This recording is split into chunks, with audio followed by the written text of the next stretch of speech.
didn't realize that you were that passionate about it. About mic placement. Mic placement, t-shirt collars. T-shirt mic placement really gets in your craw. It does, among other things that don't matter. Hey, Dan. Hey, Mark. Happy Friday. Hey, happy Friday to you. How about some sippings of whiskey live on Fridays? I'm into it. That's a great idea. Yeah. Somebody should do that live on YouTube. Every Friday they should do that. Yeah. I would watch that. I would too. Why not us? Well, here we are. What do we got today? Well, let's drink some booze today. That's a great idea. Well, we I don't know, we had a busy week. I didn't have anything on tap, and when you asked me earlier, I didn't know what we were doing. So I brought the Costco Scotch back because I had a little sip of it during the week, and I enjoyed it more. Yeah. So I think maybe having it off on its own. Should we start with that? Because last time we drank all these other things, and then we went. Sure, let's start with that. And then I brought a bottle of Whistle Pig because Whistle Pig's been doing a bunch of new stuff over the last year or two. Hey, Bender. Hey, Larry. Hey, guys. And I haven't paid any attention to it. The last different Whistle Pig I had was you bought a bottle of Piggyback probably 2 years ago. It was okay. Yeah. It was, yeah. And that Whistle Pig's different than most because it's the pure Canadian distilled 10-year-old Whistle Pig. So I brought that. We've had this before, and it was quite good. Plenty. I'll love it. Yeah. And I'll tell you what. If you find a cast strength store pick, some of those will be as high as 13 or 14 years old, even though they say 10, around 120 proof. Delicious. A little pricey, but delicious. We had the Old World rye. Completely different. That's MGP sourced rye, finished in 3 different barrels. It's really expensive at this point. It was $1.25 when or $1.15, something like that when we bought it. And now I'm seeing it for $140. Yeah, no. Yeah, too much. No, nope. And then you have a little baker's action we'll talk about. And then you went and found us something completely different. I did. Tell us about that. Well, so, we were like, well, what are we drinking today? And I said, I don't know. I'll go to the liquor store. So, I went to where they sell such things. Store of liquor. Store of liquor. I went to Spirits, Wine and Provisions, and I just wanted to get something that's new, different, that wasn't MGP. And I'm pretty sure this is not MGP. It's Dexter 3-wood. And it's straight bourbon whiskey, and it's finished with 200-year-old oak, maple, and cherry woods. And it's got all this goofy marketing. It's pretty corny stuff. But it also says it's an ultimate recommendation, one of the top 12 bourbons in the world, according to the Ultimate Spirits Challenge in 2020. We'll be the judge of that. So, it's from Brain Brew Custom Whiskey, and they're in Ohio. And they actually note on the label that they're just 7 miles north of Kentucky. There you go. So I thought it was just off the wall, kind of something I would never buy. This was $55. So we'll see how that goes. That's exciting. Yeah. We'll drink that second. Let's drink this first. I want to go back to this because both times we tried this last time, it was after we had drank bourbons. So yes. Let's a lot of bourbon. A lot. Yes. Not a little. You know how we are. Yeah. You met us. All right, so you want to recap what this is? That is a 19-year-old single malt Scotch whiskey, Speyside, I believe it said. Speyside. Rumors run rampant on who actually distills that. It's brought in and imported by an independent bottler, Alexander Murray and Company, which sounds very Scottish or Irish, which is actually in California, although I think they do have some European roots. No idea. I Googled and Googled. It could be Macallan. It could be 14 other whiskeys. I don't know that it matters a whole lot. It's pretty. It smells good from here. And it's 19 years old, but matured in ex-bourbon barrels, spent 9 months or so in Oloroso sherry barrels. You got allergies. There's no mistaking what it is if you can actually breathe. Mm-hmm.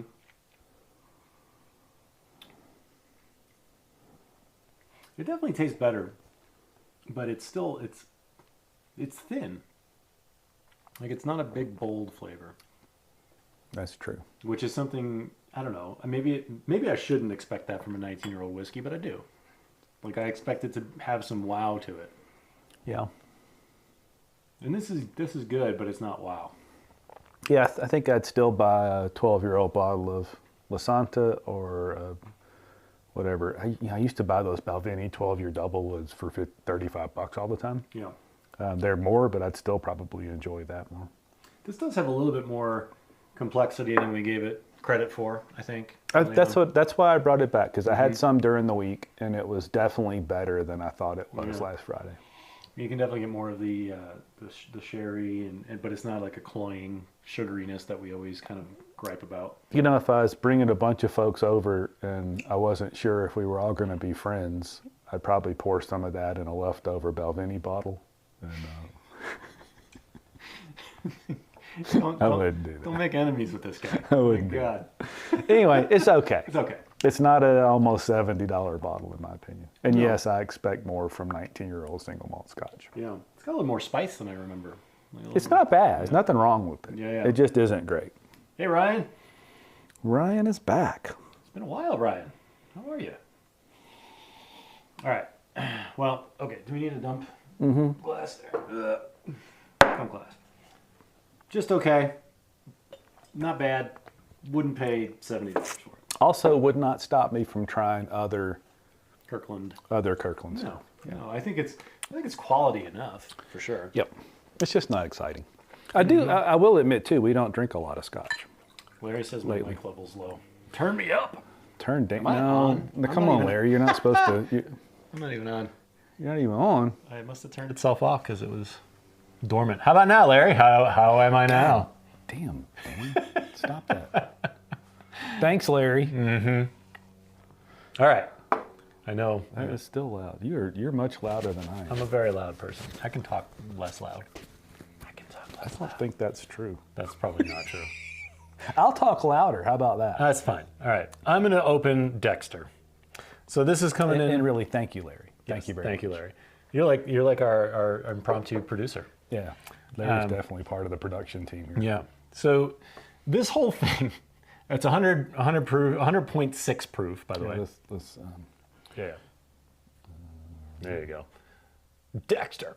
I can't. I have my glasses on. I can't tell if that's in focus. No, not at all. Okay. There's a goofy story on the back about how. Oh, hey, Ryan has a question. We have a question. Oh, a question. What's our favorite bottled and bond bourbon? That's an unanswerable question. I like bottled and bond for a lot of reasons. And when I remember not too many years ago reading an article about bottled and bond at that moment, which this wouldn't have been more than 2017 or 18. There were only 14 bottled and bond bourbons on the shelves in the country. Really? Yeah, because it fallen out of favor. It was expensive and blah, blah, blah. Now, I bet there's hundreds.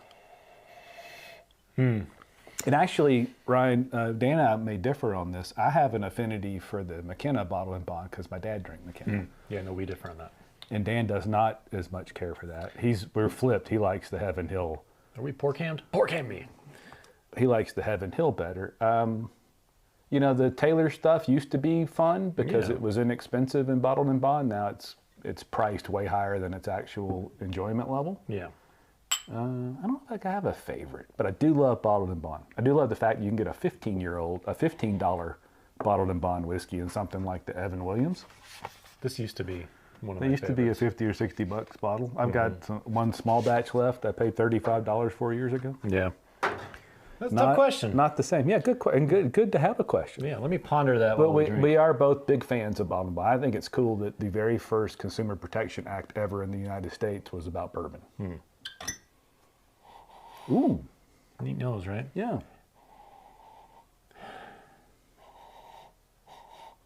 Kind of Swedish. Sweet-ish. Not Swedish. I did that last week. Yeah. Not Swedish, like a meatball. There's another T-shirt, not Swedish. Not Swedish, not Swedish. Like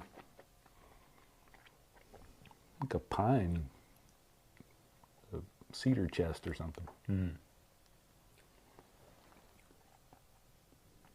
I bet there's a lot of corn in this.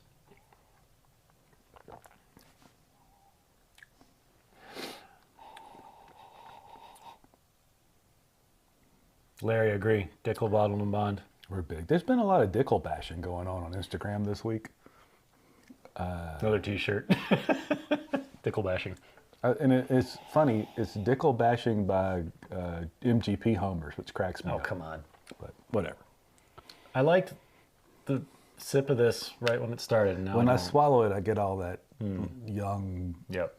bright oak stuff on it. The nose is interesting. The first sip, as it sits there, is good. It's just as it passes through to finish, there's that. And it goes away. But that little bit is like I've just got a wooden paint stick in my mouth for a minute. Yeah, it's like that. It's like a citrusy pine, which is pleasant until it hits the way back, and then it's like acetone. And now though, on the second sip though, that turns a little chocolatey. I think that thing I don't like, which is present in a lot of bourbons, is gonna win, but I think there's a chance it doesn't win. It's not bad. I don't love it. But I'm gonna go opposite you. You said there's a lot of corn. I'm gonna guess there's a lot of rye. I think so. Yeah. I don't know if I like this or not. I'm gonna guess that this isn't very old. I mean, I'm thinking.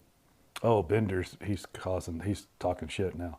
So Bender. So 1792. I just never been a fan, but I've never had the bottled and bond. Yeah. I don't know why that would be different than the others, but I do have a bottle. So maybe next week we'll drink that. Bender. So like when you start a campfire in your backyard, do you take like a piece of wood and then just shove it in your mouth? Because like that to me. Burning piece of wood. A Spartan 1792 whiskey. Yeah. A lot of people like it. I've never found something I was really crazy about. But I do have, and I'll bring it next week and we'll drink it, a bottled and bond. So we can try that. I don't know if I like this. And how do you know, so Bender, are they really single barrels, 100 proof single barrels? I would have thought they were, they could be one season, so there could be lots of barrels in there. I think this has a lot of interesting things going on, but it's got that one thing that isn't. Yeah. Tough to get around. Yeah, I mean, I like the nose. Okay, I like the upfront flavors of the pine and the citrus. I'm gonna tell you, every sip it's getting better though. Like that sip, there's much less of that raw oak feel. I don't know. I think it's got a chance. Maybe a spot of water in it. You think? Oh, interesting. We could try that, but I'm gonna have to have some more. Well. I just happen to know where you can get some. All right. A little bit more. Let's try this with some water. Yeah, if there's bottled and bond barrel picks, they'd be a barrel. But if then they have, 1792 picks at barrel proof. Those I find just hideous. Let's water this bad boy. I mean, it also could be I don't have a little dropper. It's pretty good. It also could be like if you just paddled it in there. Let this sit for a little bit. Could mellow out a bit and get some of that acetone flavors in the back to dissipate. Man, you guys are commenting like crazy today. All right. Yes, maybe we'll just watch. Yeah. This is your show, guys. Let's do this. That may be a good enough reason for me to change how we do this. So I can use one of those services that puts the comments on the screen. On the screen, yeah. On the screen. This is only our second glass of wine.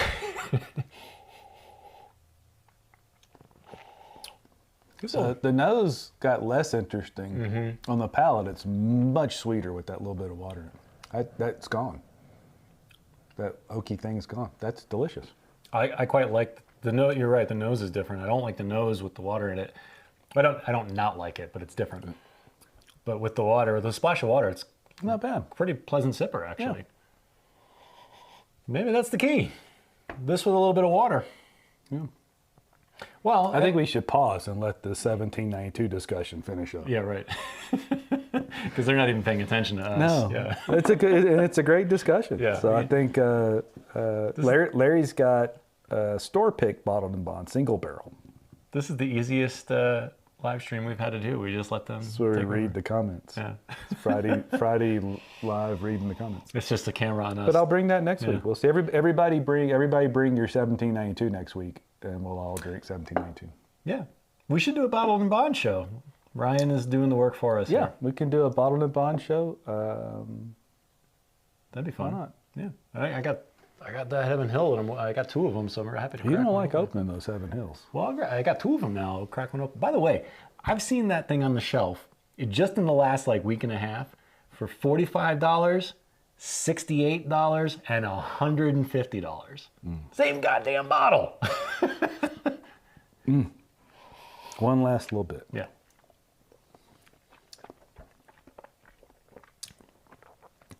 That's pretty okay. It's much better than that first sip. Not bad. I like it better with water. Yep, for sure. I'll sacrifice the nose for. Good tip. Yeah. Always try something a little different. All right. Whew. Are we opening the Whistle Pig? Or are we? Well, yeah, I didn't bring it to look at it. All right. Well, I'm not the kind of person that won't open a bottle of whiskey. I would never take you for one. All right. Curious. I hate to interrupt the 1792 talk, but have any of you tried Whistle Pig, and when? Because I feel like it's changed over the years. That bottle hadn't changed. This particular one, but a lot of their offerings, I should say, they've grown up a lot. I would say in the last few years. And Ryan, I am too. The Evan Williams bottle and bond, $15, $16 for a regular size bottle. Delicious. That's not what we want. Whistle Pig. Yeah. This was back when we worked together that I first had that on one of our corporate whiskey, not corporately sponsored. They didn't mean to have us all drinking whiskey in a hotel room. That just kind of happened. One of us would start that.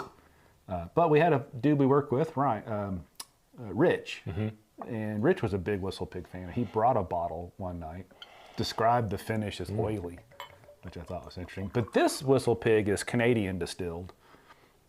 Alberta Distillers or something like that, I think, does it. And 10 years old at least. A lot of them can be older, especially if you get into those single barrels. And I think we're slacking on the corking. I just think delicious, but not at all like the rest of the Whistle Pigs. Ooh, that's a good nose. Ryan, he's not going out of his way for Whistle Pig. But which Whistle Pig, Ryan? The 10-year? Yeah, because there are some different ones. There's a bunch of different Whistle Pigs. So the last one we tried was the Piggyback, which is 6 years. And we were both kind of pretty mad on that one. It wasn't mind-blowing, wasn't bad. Then we had the Old World Rye, which we opened. It was $120-something. We opened it, we were like, meh. And then we let it sit for a little while, and it was amazing. It was delicious after it sat for about a month. Yeah. I can see that. It's different. 100% rye, Canadian distillation, different than a lot of the other ryes. I think this is delicious. This is really good. This is really pleasant. This one, they're all 10 years old, these. But it's definitely a mishmash of barrels, a blend of different Canadian distilled ryes, but all from the same place as far as I know. I think it's delicious. What do these cost these days?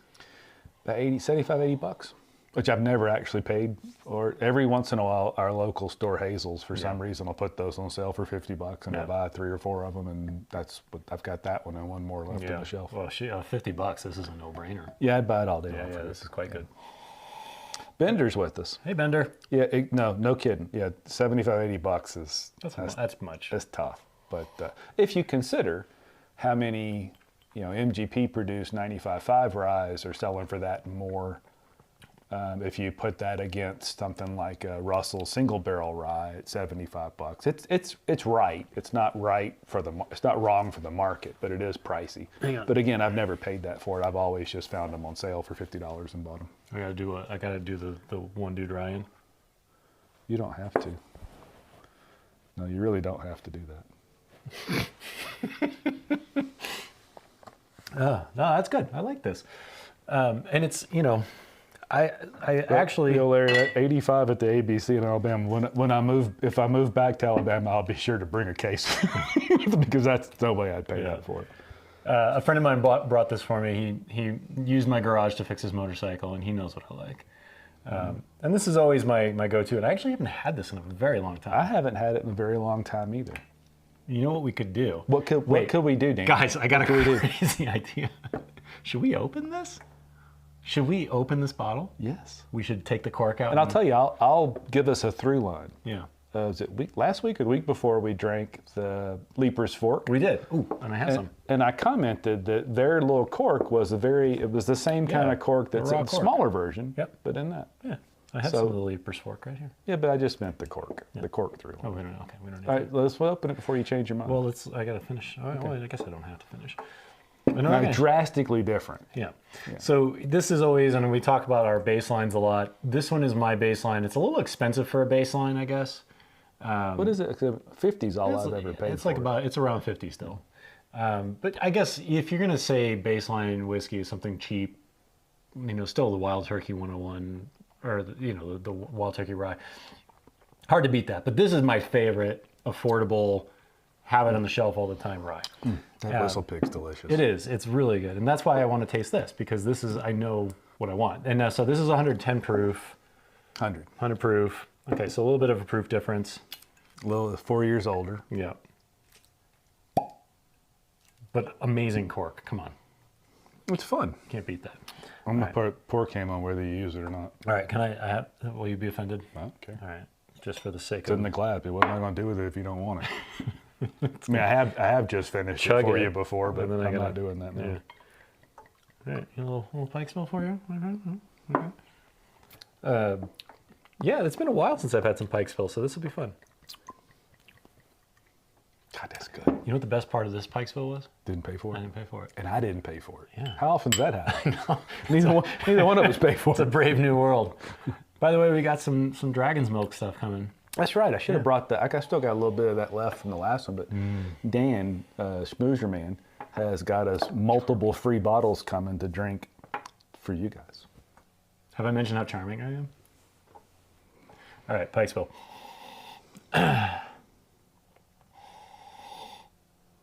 You having a hard time finding Pikesville?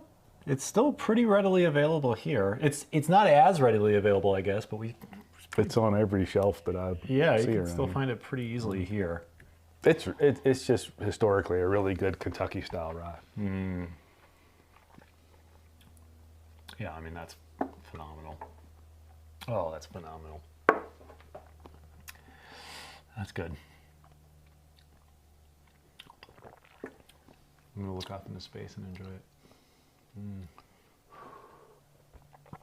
It's a lot hotter than that Whistle Pig.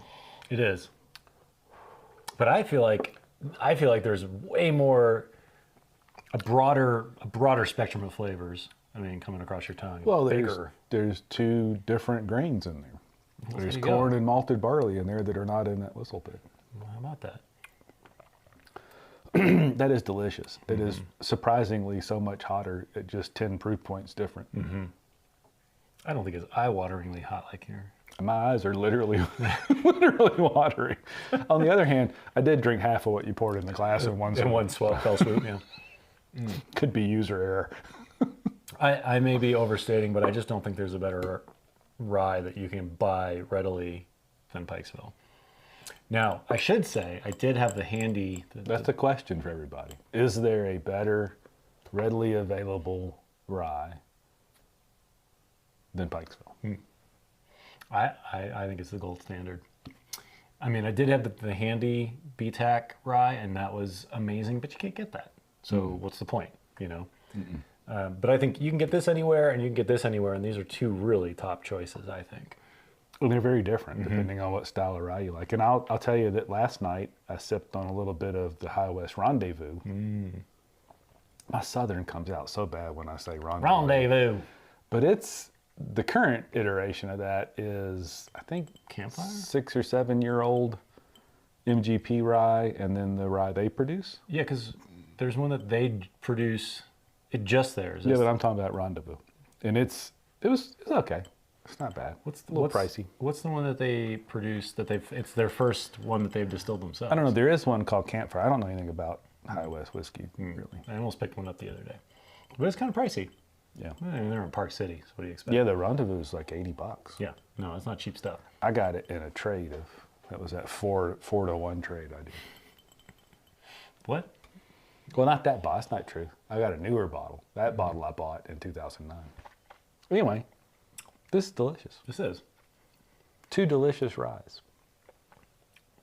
You know, it would be fun to go back and do a High West. Let's just go to Park City. I was actually almost in Park City yesterday. I was in Salt Lake. But it'd be interesting to go there because they've got, I mean, we early on, we were into those Midwinter Nights drams. And those are like a yearly or quarterly release or something. I don't know. They release them sometimes. And there's like act and scene. I think it's like act 2, scene, whatever. And we had one, the first one you got was just, wow. Oh, delicious. delicious. The second one, when I bought, it was just way sweet. Yeah, like it was just too sweet. too sweet. And that originally that was the same two whiskeys. So back then it'd be 16-year-old MGP rye, and no, excuse me, 16-year-old Sazerac. I can't remember. Barton rye. Barton. Yeah, which Barton rye I like, and then some younger MGP rye. Mm-hmm. After 2017, that changed, but originally the Rendezvous was the same as Midwinter Night's Dram, just not finished in the French cognac barrels. So that's why I bought that one. It turned out it wasn't even one of those things. Well, either way, those Midwinter Night's Drams are interesting. They I can haven't be, bought another one since that one that was too sweet. Well, they went up in price and they became hard to get. Yeah. You know? Bender, the Wild Turkey 101 rye and the Rare Breed rye. Rare Breed rye, for sure. Good one. Yeah. Those are getting kind of hard to find too, though. I don't like, I want to support my local, and I spend 85-90% of my whiskey budget in my local stores. But one of the cool things about Costco now is my wife texts me, because our Costco now sells liquor inside the good way, and they had a Rare Breed rye for $48 a bottle. So you turned it down. I did. I didn't know what was wrong with you. Because I did not turn those down. I had just bought a bottle that day. I think it was the same day I bought the Bookers. But you could have lowered your average cost. I could have.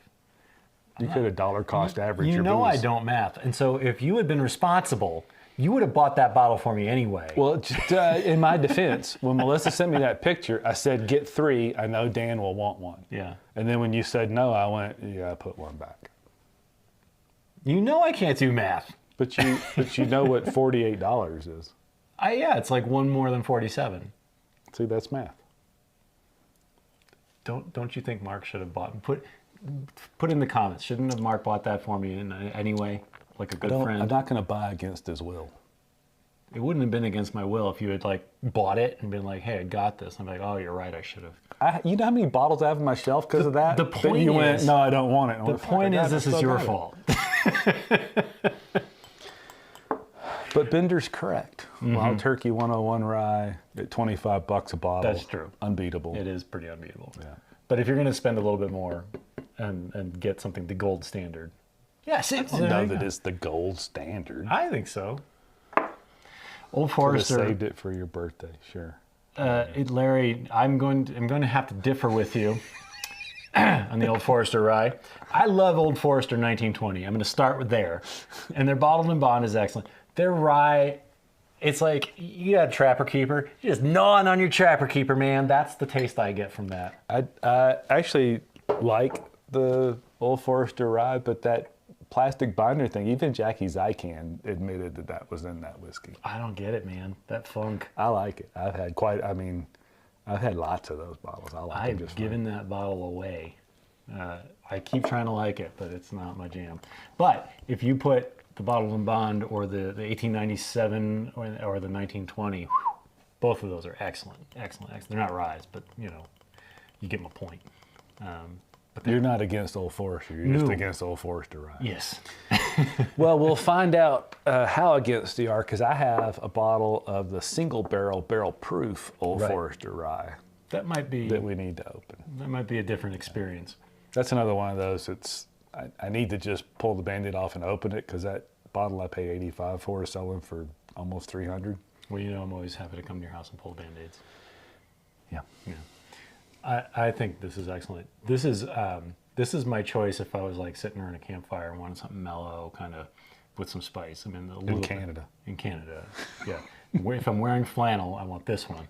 Yeah. If I'm feeling polite, Politely Canadian flannel. Yeah. All the stereotypes. All right. Yeah.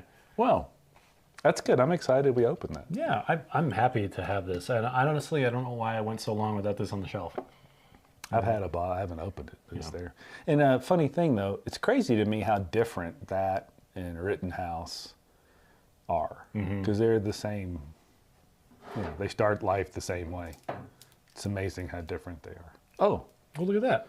How about that? Yeah. Let's confirm how different they are. Yeah, let's do that. All right.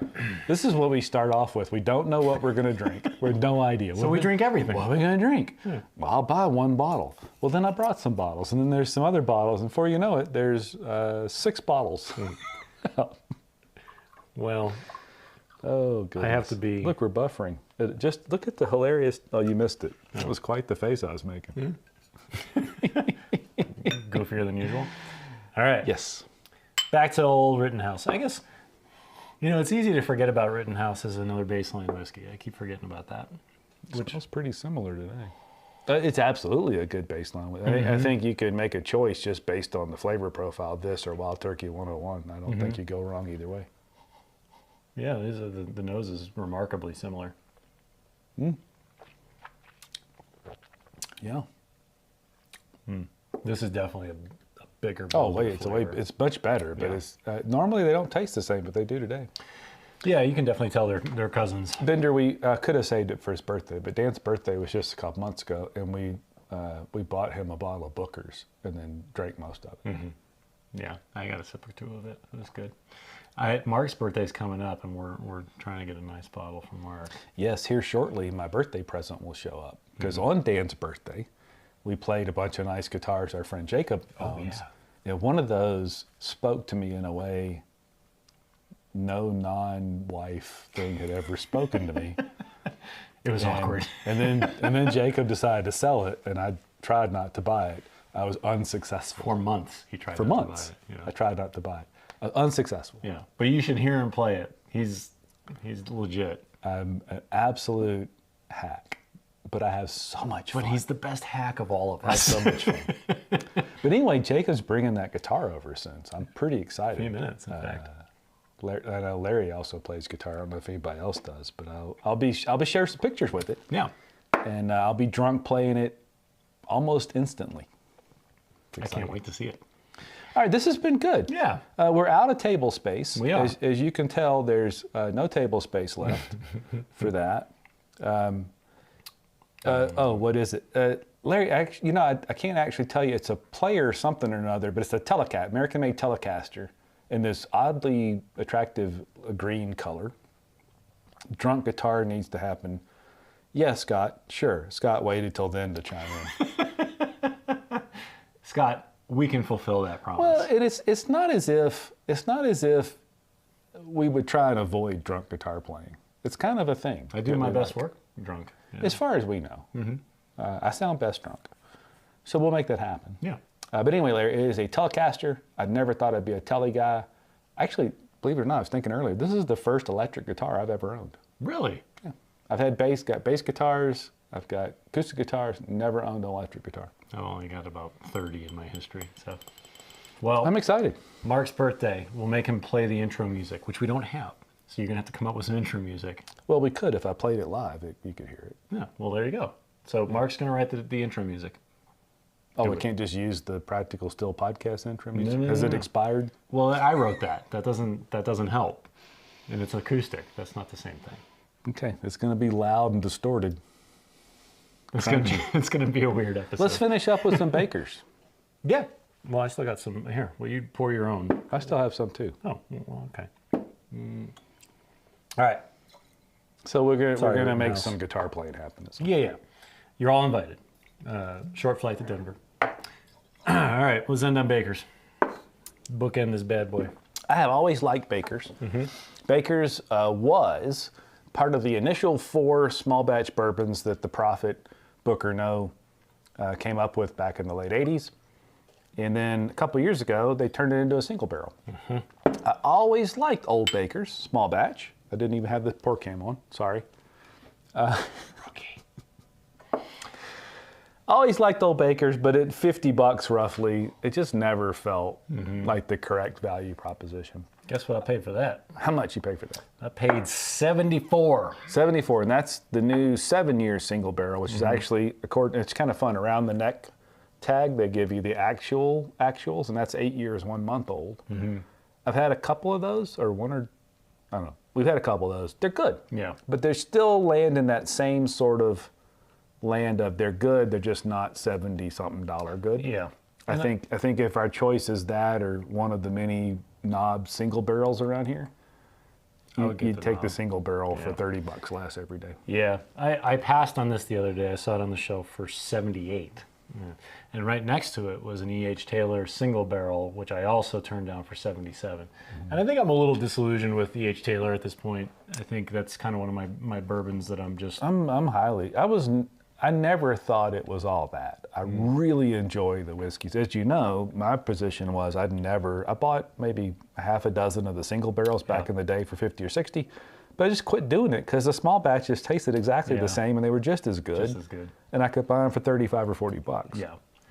Yeah, mash bill. Mash bill is the same as Knob Creek and Booker. So the four initial ones were small batch whiskeys that Booker No hatched were Booker's, Baker's, Candlestick makers. Sorry, I had to do it. Sorry. Booker's, Baker's, Knob Creek, and Basil Hayden. Those first three, Booker's, Baker, Knob Creek, same Jim Beam mash barrel, same as mash as the white label. Basil The fourth Hayden's, they Basil put dirty Hayden, diapers in that barrel. And Dan doesn't like Basil Hayden, which kills me because there are only two, as far as I know, two Jim Beam bourbons that are that same high rye mash bill, which is Basil Hayden and Old Granddad. You love Old Granddad. One they did right and one they did wrong. I don't know. It could be. I mean, Basil Hayden. But there's also like a 25 proof point difference between those. So Basil Hayden's an 80 proof whiskey, which is to me just offensive that there's a $50 bottle of whiskey that they want 80 with 80 proof. It's just not, there's not enough there, and there's some sort of funk to it that I don't like. And it's different, but at 114 proof, you get Old Granddad 114 for less than $30. Yeah. Golden. Dead grad. I think it's clear that my enunciation is going to begin to waver. I'm shocked that you could say enunciation. I was focused at the moment. Well, anyway, Ryan's with me. The E.H. Taylor small batch over the single barrel. I agree at this point too. And what we could do at some future point is take your that's a single barrel pick, which is another interesting thing. If it's a single barrel anyway, and it's a store pick, but we could take that and my small batch, open those up and taste them back to back. Because that is probably more relevant today, as expensive as those even the standard offering single barrels bring in $85 or $90. Yeah. I think what I have an issue with this, I mean, everything about this is okay. It's just the price and the rarity of it now just doesn't make sense to me. And like this, to me, if it's going to be this expensive and hard to get, it's got to be a fist fight, not a slap fight. And this to me is a slap fight. And these single barrel, these store pick guys are bringing $250 to $300 in the secondary, which is crazy. No, it's stupid. Yeah, so this has been sitting. We opened. Look at Larry. This. He likes Old Granddad Bottled and Bond better than 114. But back to that other question about good Bottled and Bond bourbons. Don't pass up Old Granddad Bottled and Bond. Last time I looked, it was $22 or $3. Yeah, and I think one of the things I think we've proved over the course of the couple of years we've been doing this is don't sleep on the bottom shelf. I mean, there's lots of good stuff down there. So, Evan Williams among them, and Old Granddad. Okay, this is good. Get the hell out of here. And what we meant to say was, this is really good. This Baker is really good. Probably not $75 or $80 good. No, $50 I'm buying this, but yeah, 75. Although I used to pass on $50 all the time. Well, we're in a different world. Different world. Yeah. Cool. A good world where we drink whiskey on Friday. Thank you so much, everybody. Ryan, Larry, Bender, Scott. Thank you so much for showing up. We appreciate it.